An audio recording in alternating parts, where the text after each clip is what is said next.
Hallelujah.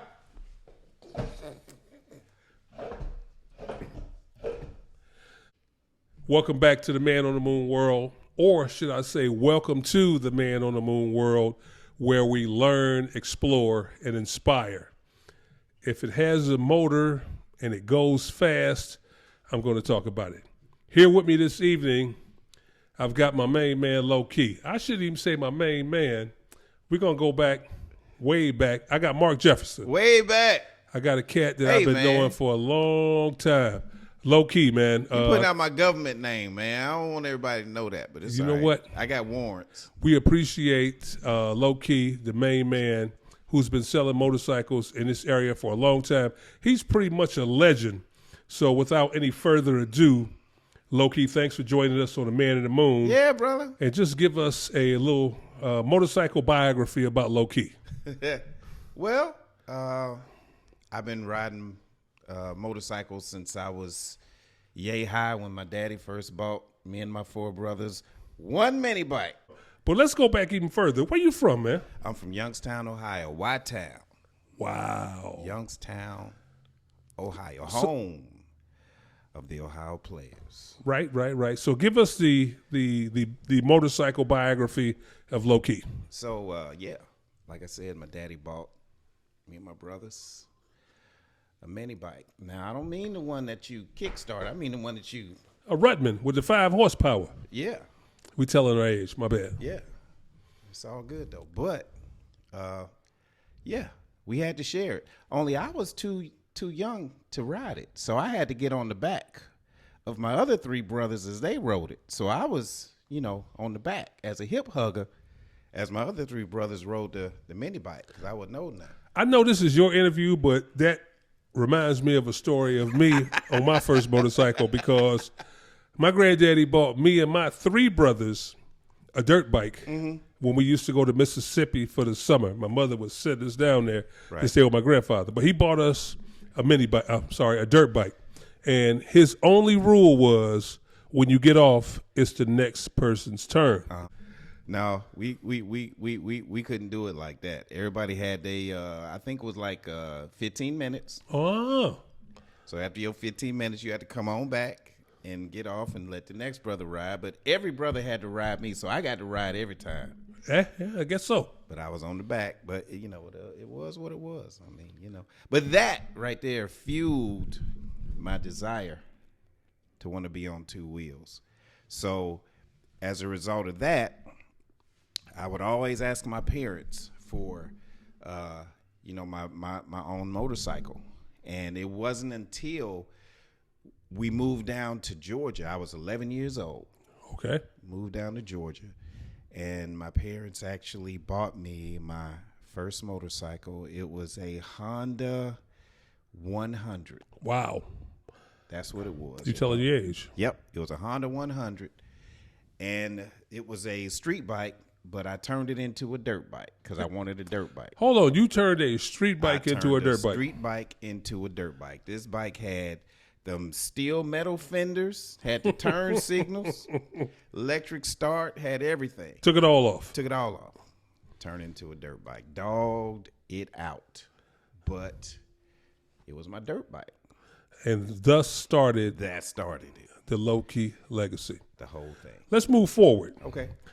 As an older young man or as an adult, what was your first motorcycle, man?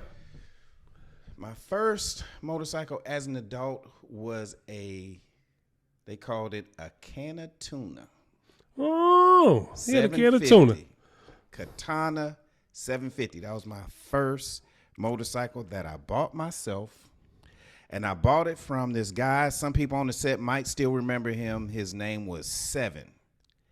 Okay. His real name was Amir. And Seven, I found this bike on, I think might have been Cycle Trader. I believe I found it on Cycle Trader. Was Cycle Trader back out that long ago? Yeah, I ain't that old now. Okay.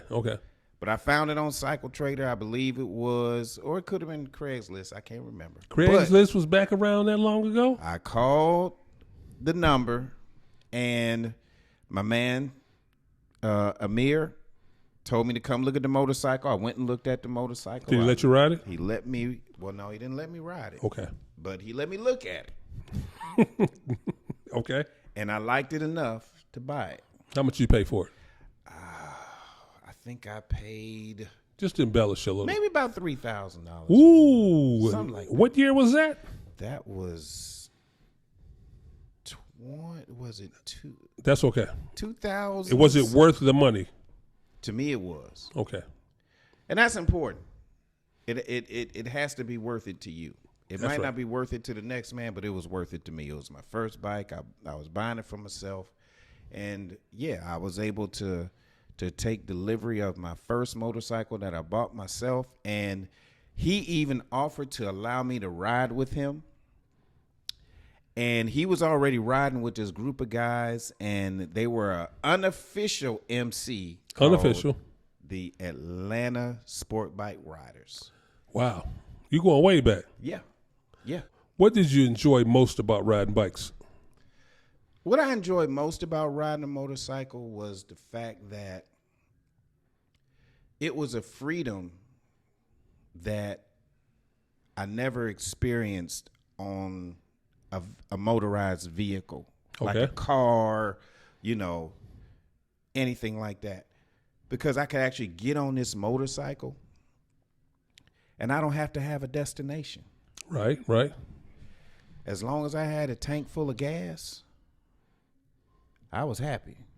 Wow. You need to take some communion on that one because yeah. Yeah, he's taking us way back. Back in 2005 when I met you. 2005, I had a blue American Iron Horse chopper. Okay. What did you have after the Iron Horse chopper? After the Iron Horse, I bought my first Harley. Lokey had this jacket back in the day that had Grand Hustle on it. And if you're from Atlanta, you know about Grand Hustle. He had this Grand Hustle jacket on with the sequins on the back that when the light hit it, I was like, ooh, man, I wish I could get me a jacket like that. That was my first low-key encounter where I was like, this is that guy. You know what I'm talking about, right?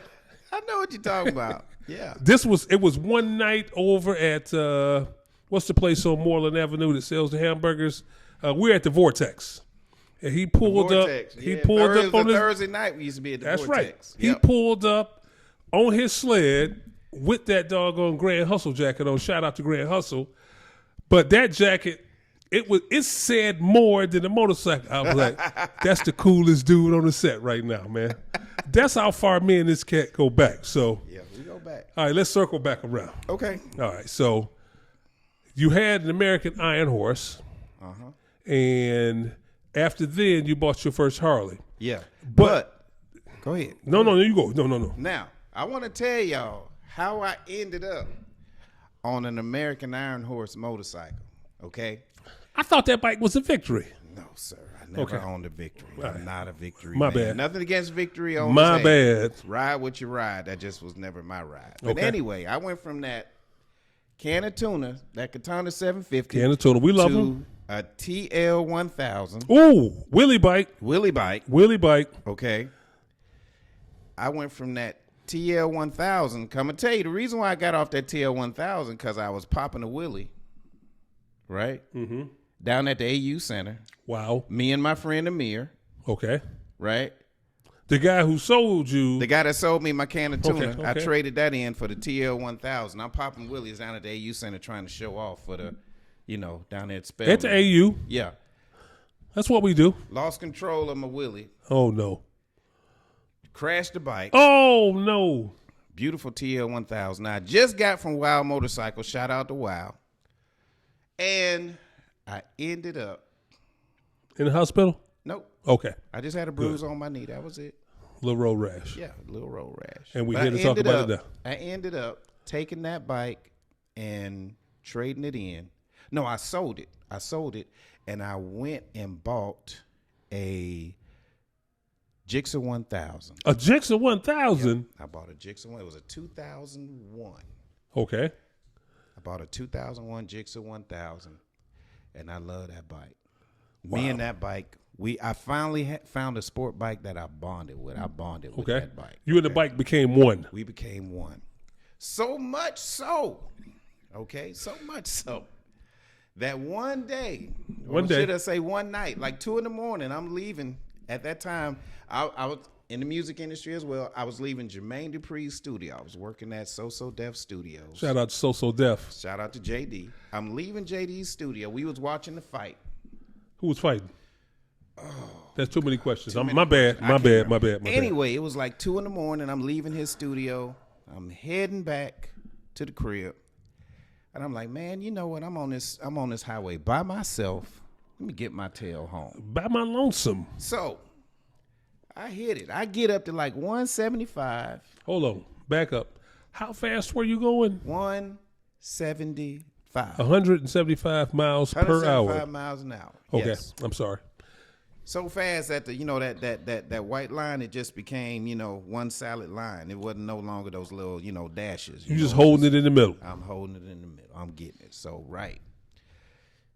I'm having the time of my life. I'm getting home.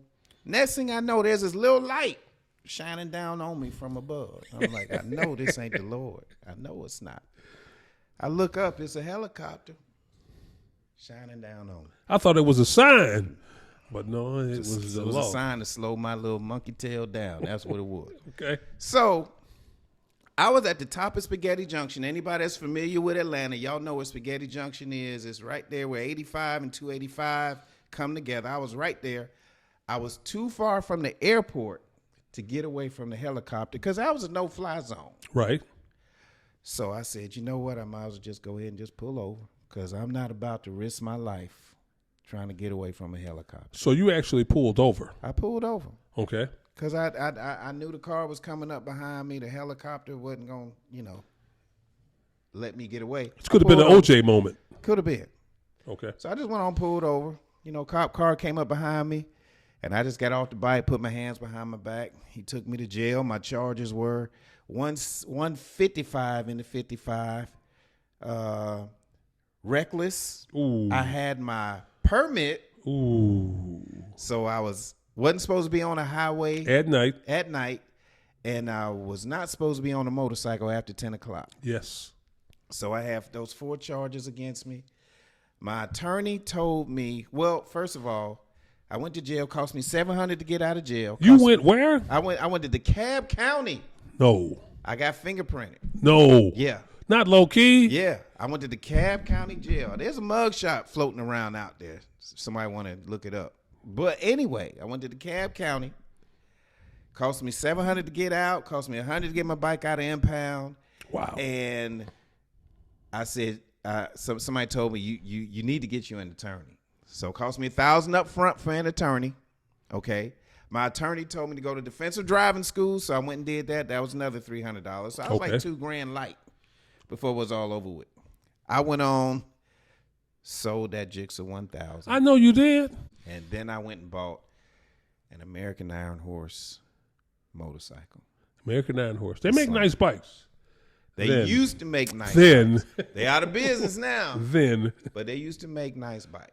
So I went and bought that bike, and that was my bike for quite a few years. I had that bike from like 2005 on up to, I think, 2015 or 2016. So when you're saying that when I met you, that was an American Iron Horse. That's what it was. Wow.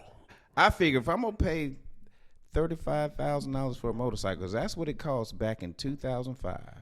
He was a player back then, folks out there. I'm not going to buy a bike that don't have suspension. I was not going to do that. So let me just say this. He paid $35,000 for a motorcycle back in 2005. Ladies and gentlemen, we're going to pause here and move on to the next segment. Man on the Moon World, my main man Lokey here. Give us a second. We'll be right back. Welcome back to the Man on the Moon World. We are here with my main man Lokey, and he done ran out of port. For those of you out there who don't know what port is, you had one job. It's what Lokey wants. You had one job. And he drank it all. So, hey, look here, man. Let's end the conversation on this. Let's talk about some funny stories selling motorcycles. Give me the funniest story you got selling a bike. Man, the funniest story I got selling a motorcycle. So I had this customer, Okay. okay, who shall remain nameless. Always. Always. Okay. And he my dude. He is my dude. 50 grand? Exactly. Like 2 flats on a Cadillac? So he wanted a motorcycle. Motorcycle or motorcycle? Both. Okay. As long as it had 2 wheels. One Right. motor. Run, run. So we tried. You know, his credit situation was challenged. Okay. Bruised Okay, to credit. Yeah. So you know he needed a strong cosigner. Okay. Okay. No shame in that. No shame. It is what it is. Everybody's situation is everybody's situation, and everybody's situation is something that can be overcome in time. Walk a mile in my shoes. Okay. But he wanted the motorcycle like expeditiously. Like yesterday. We tried, you know, quite a few cosigners. His cosigner needed a cosigner? Cosigner needed a cosigner. Stop right there. They needed a cosigner as well. Wow. So he brings in a cosigner. Maybe I shouldn't tell this story. Oh, man, this is getting good. Come on. No, man. I might not need to tell this one. But he brings in a cosigner. And Moon, this is no lie. This cosigner walks in. Look at me. Like this. You mean with no sight? Blind. Could not see. Wow.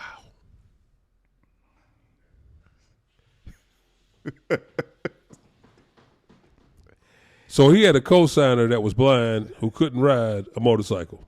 Could not ride a motorcycle. Wow. Credit was good. Credit was probably great. Eyesight, Eyesight wasn't so good. not so good. Needless to say, no motorcycle was sold that day. I hope not. Welcome back to the Man on the Moon world. I'm here with my main man, Lokey, and we're talking about motorcycles. We're talking about everything that's got to do with this Harley Davidson thing. Lokey, thanks for joining us again. Of course. Thank you So for having me, brother. there's a new endeavor that he's gotten involved in, and if you can see, four boys get VIP'd. This Fury Custom thing that you guys are doing right now has taken the Atlanta motorcycle set by storm. So give me some info on that. What's happening there? So, Fury Customs, wow, it is really, really taken off, like you said. It has. There's a designer that I have been really, really keeping my eye on because he's really, really helped me, you know, come a long way. His name is Steve Hardy. Shout out Steve Hardy. Shout out to Steve. He's the lead designer and VP of Fury Customs, and he is the guy that does the bulk of the designing. Well, anyway, he came to work at my dealership, and he was a floor manager. He used to own and operate BX Customs. Well, he came to my dealership and was managing some of the salespeople. And he began to talk to me about what he did and how successful he was at it, having built well over 2,000 motorcycles. And Wow. he said, he's like, man, I think I want to take a stab at doing a custom motorcycle business here. Well, just so happened the managing partner at my store, Craig Collins, Steve, you know, they're good friends. They decided to go ahead and move forward in this endeavor along with our owner. And we started Fury Customs. You have just gotten into the design aspect of it. So for our listeners and viewers out there, what kind of insight can you give us? So basically, when you want to do a custom bike, you want to just kind of think outside the box. Okay, think about something that nobody else has. Our bikes, just gonna be totally honest, our bikes start in the mid-40s on up. How much? Mid-40s. That's okay. Okay. Small thing for a giant. Mid-40s on up. So when you get into that level of investment, then you don't want someone to pull up on a bike that's exactly like yours. You want your bike to be one of a kind. You want it to be different. You want to be able to see your bike in the parking lot and not think it's that black bike that's amongst those thousands out there. Exactly. Okay. Exactly. So when I sit down with my client and we look at designing a motorcycle specifically for him, specifically for her, then I want them to be able to not only design a one-of-a-kind bike that they will love for that day, but I want them to love that bike the next week, the next month, for years. Because this bike is an expression of them. It's not an expression of me. It's an expression of them. That's right. So I want them to be able to have total say-so in the design of the motorcycle. And you wonder why this guy has been so successful in the motorcycle industry. If you haven't noticed the passion and just the amount of attention to detail that he has, even in his discussion about motorcycles, it's no reason why he's not a legend, if not in his own mind, in my mind too, because the cat is a legend there. So if you haven't seen this gentleman's motorcycle, Lokey, at Falcon's Fury Harley Davidson, you need to stop by because he is one of the few people that I have known, and I've been working in motorcycle dealerships for the past 10 years. He actually gets to park his motorcycle inside the dealership because it's fire. He has got a motorcycle that is so fly that when you see it, you want to emulate his design on your motorcycle, and it's a bad sled. It's a bad sled. So tell us about your motorcycle, man. Where were you riding, man? I have a 2020 Road Glide Special in that color called Zephyr Blue and Black Sunglow. They did that color in 2020 and 2020 alone. It looks like purple and black. It is so fly. So fly. So anyway, I did, I put my thing on. I said, if I was to own a touring bike, this is what I do. Now, keep in mind, I come from custom choppers. Mm-hmm. You do. So to go from that to a touring bike, it was a switch because my first one was a 2016 Road Glide Ultra, and I went from that to a 2017 Road Glide, and to a 2018 Road Glide to a 20. I bought like 6 or 7 Road Glides. All my bikes have been Road Glide. Nothing in street glides. Nothing against number one selling bike in the world. Yeah, but I'm a Road Glide man. That's just what I like. It's a preference. When I got this Road Glide, I said I just want to put my touch to it. I just want to do, it's going to be a extension of my expression, and that's what really a Harley is. It's a blank palette. It's a blank canvas. A blank canvas. There you go. Of one's expression. And fire me up now. What I wanted to do was, at that time, nobody was doing fat tires on the front. I did a fat tire. Oh, my. I did front rear air ride. Yes, he did. Center stand. I did the bars that I wanted to do. Nice. I did custom seat. I Really? did audio. I Banging. did wheels. I did a little bit of everything. Let's go back to the sound. Yes. His sound is banging so hard that when I initially heard it, after he had just got it done, his bike was parked outside the dealership, and I said, let me hear what you got done, man.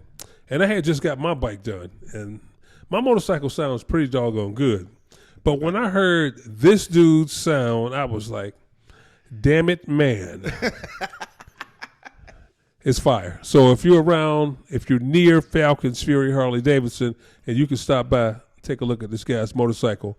Man on the Moon World, my man Lokey. We're going to take a break, and we'll be right back. Welcome back to the Man on the Moon World. We are here with my main man, Lokey. He is. I said he was an icon in the Atlanta area, but he's a national icon because this cat has sold motorcycles to everybody. Tell me about some of the celebrities you sold motorcycles to. Oh, Without, you don't want to go on anybody's confidence or anything like that. Who have you sold motorcycles to, man? well, recently sold a bike to Greg Street. Greg Street of V103. 6 o'clock? Yes, Mr. 6 o'clock? Mr. 6 o'clock Okay. himself. Yeah, he called me. I posted a CVO on my page. He called me. He said, "Lokey, I want that bike. I like it, and put it together." Click. You know how Greg do. Yeah. So I put it together and got back with him and worked all the numbers, got him something he was happy with, and yeah, he came in and bought the bike. All right. Greg Street. And he wants me to do some Fury custom work to it. So appreciate the support, Greg. Brother, it is from the heart, man. I want Much to thank love. you for giving me the opportunity. Shout out to Greg Street, Shout Mr. out to 6 Greg. o'clock. So let's talk about Lokey, and here's a term that has been near and dear to me is getting keyed up. What the hell does getting keyed up mean? So, I'm gonna tell you that phrase. I did not come up with that. You didn't? I did not. There was I posted a customer after I had sold them a motorcycle, and this one of my Facebook friends, her name is Monique, the Queen. Okay, she posted. Well, she inboxed me. She said, "You know what? Your name is Lokey. Okay.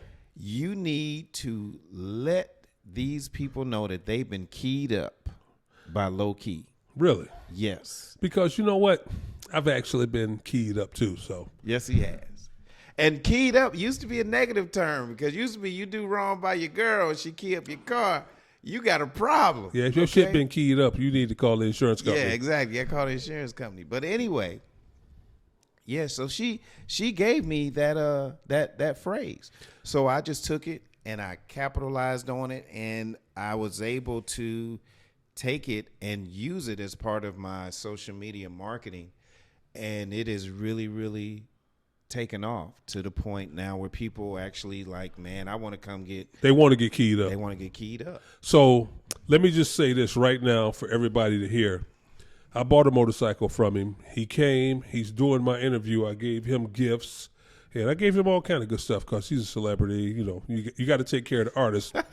I ain't got no keyed up shirt, and everybody else getting keyed up shirts. I'm gonna need one of them shirts, you know. I'm just saying. I got you. I'm just saying. What size you wear? 2X. I got you. Okay. I got some 2Xs, brother. Don't say no more. When we go into work tomorrow, Okay. we gonna get you a keyed up shirt. Now I got one request, Moon. Okay. I got one request. What's that? Don't take the shirt and just put it in your pile of all the other shirts, Harley shirts, all that stuff. I need you to wear it, brother. Actually, had he brought me a keyed up T-shirt, I'd be wearing it right now. Well, that's my but mistake. that's that's on low key. That's my bad. But let's move on. Let's move on. Night. If you look at Escape's first album, there's a song on there called Tonight. Tonight. It's all a cappella Okay. and me on a fretless bass. All right, you heard that. There's no music but them singing and me on fretless bass. Name of that song again? It's called Tonight. Tonight. Let's look that up. And that is the first session that I ever did. Low key on the map. After that, Lil Jon Okay. was JD's A&R. Okay. Or should I say, okay? So me and Lil Jon got to know each other. Okay. We worked on some records together. When Lil Jon left So Def Recordings, he started his own thing. Lil Jon asked me to come and work with him. Wow. So as a result of that, I worked on Usher's I worked on Sierra's Goodies. I worked on Freak a League. I worked on numerous records Wow. that I actually played and wrote on. Hold on. My mind just exploded. Okay. Let me get everything back together here, okay? Because you blowing my mind over here. Woo. Okay, continue, please. Now, prior to all that, There's more. there's more. I was actually honored back in 1990 to have had the opportunity and privilege to record with TLC. Did you? Yes. You on that Benjamin Buttons type medicine right now or something? Man, Because you looking awful young. Brother, I'm telling you. Okay. I'm telling you. I don't mean to interrupt. I'm sorry. But this is just how good God is. He is. So he opened up an opportunity for me to be able to record with TLC on a song called Waterfalls. So when you listen to Waterfalls, Hold on. You mean doom, doom, doom, doom, doom, doom. Yeah. That's you? yes, that's me. Wow. So when Don't you go, listen, Jason. Waterfall. yeah. So when you listen to Waterfalls, That bass line. yes, and you hear the intro, it goes boop boop boop boop boop boop boop boop boop boop boop boop boop. That's me. And I was fortunate enough to be able to play on that record. Now, this is one thing I wanted, and this is why it's important to confess, okay, the things that you want to see happen in your life, because at that time, I had said I want to see my name written 1 million times on an album. Okay. And I wanted to be on a project that was highly successful and went platinum. And I confess that. I would confess that almost every day. And a product of confession is manifestation. Exactly. That song went on to sell over 10 million records. It did. And it held number one for over 11 weeks. It did. And what I confessed manifested itself. Wow. And I was able to, not only do that, but move on into so many things in the industry. And I still work in the recording industry. I still record. I still write. I still produce. But I'm still able to also help people fulfill their dreams in Harley Davidson ownership So, as well. not only do you sell motorcycles and bring people to their dreams, you also, before you even started selling motorcycles, you were I'm not going to say, you were wow. You were wow. Wow. Lokey, talk to us about what's happening with you right now, man. What's going on? What are you doing?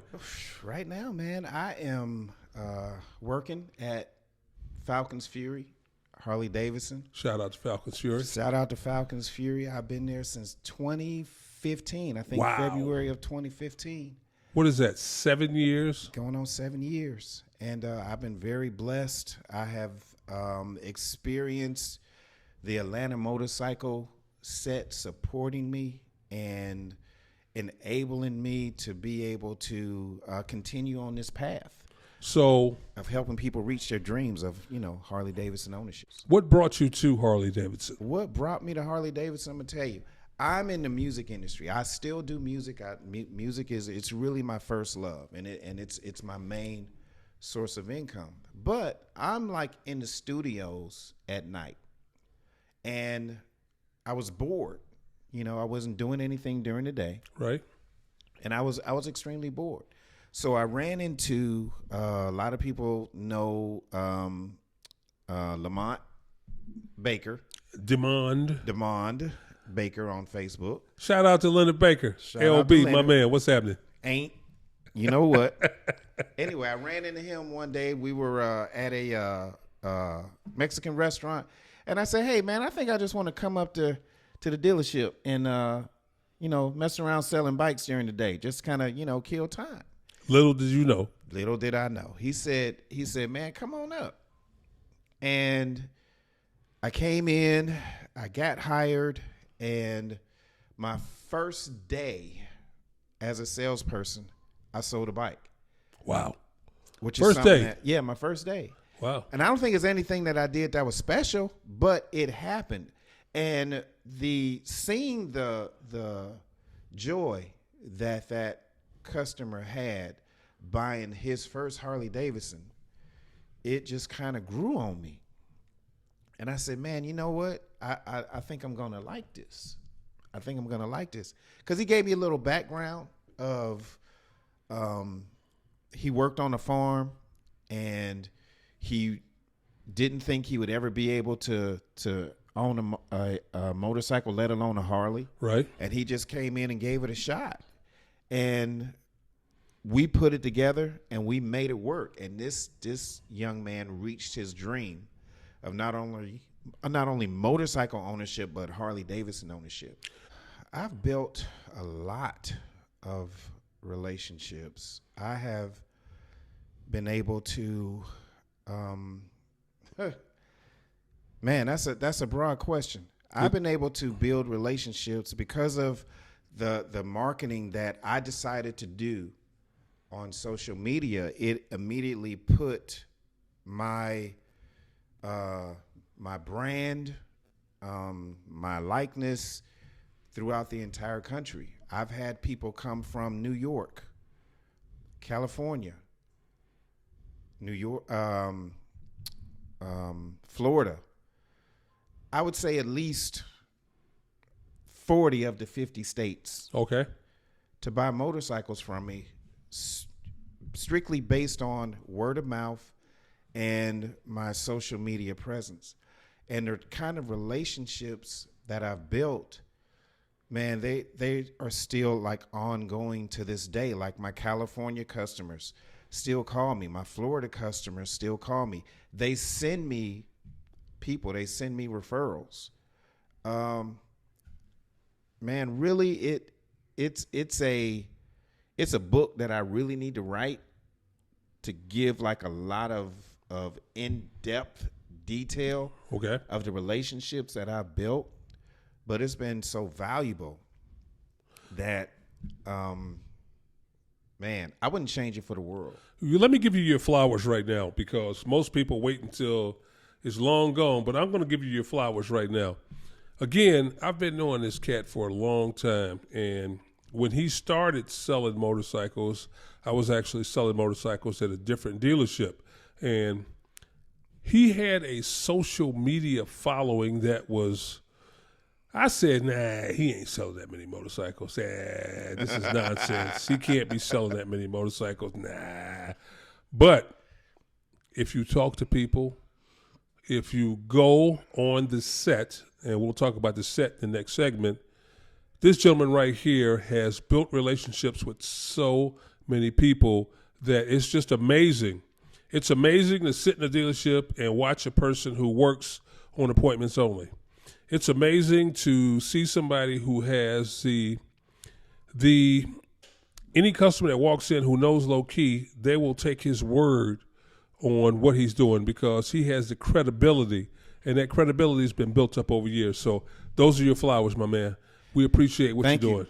Thank you. I appreciate it. I really do. All of my customers are very, very special to me. I don't take anybody for granted. I look at everybody as a blessing, and all I want to do is help them get what it is that they have been looking for, what they've been thriving for, what they have been needing in a motorcycle, in building the Harley Davidson brand, and just helping them move forward in that whole process, because it's not just a motorcycle, it's a lifestyle. Again, it's a culture. We don't sell motorcycles, we sell a culture. Because we both, me and this dude, we work at the same dealership. Man on the Moon World, here with my main man, Lokey. We're going to take a break. We'll be right back. Lokey, man, before we finish up, first of all, I just want to thank you for stopping by the Speedworks studio here in Rex, Georgia, to let us know what's going on with you, with the motorcycle dealership that you're dealing with. The floor is yours, my man. Moon, it has truly been an honor. I appreciate the opportunity. I appreciate the invite. I appreciate the love. This man, okay, you know what? Yeah, I've been fortunate to sell a lot of bikes and help a lot of people, but this man has really helped pave the way, because he was doing it before I was. him. He's off camera. My man Mike over there. Okay, Mike, dude, just say what's up so that y'all know Mike. Mike been doing it. Lamont Baker, Damon Baker, been doing it. Ain't unmentionable. These cats was before I am, and they paved the way for me. And we still doing it. Still doing it, and I appreciate y'all, man. I appreciate y'all. I appreciate this forum, what you're doing, Moon. I wish you much success. I appreciate all the love that the Atlanta motorcycle community has shown me. Y'all have supported me. Y'all have y'all are helping me to pave the way to get keyed up, to get and I mean just helping me to pave the way for the salesmen, the African American salesmen that are going to come after me, and it's truly a privilege to be able to do what I do.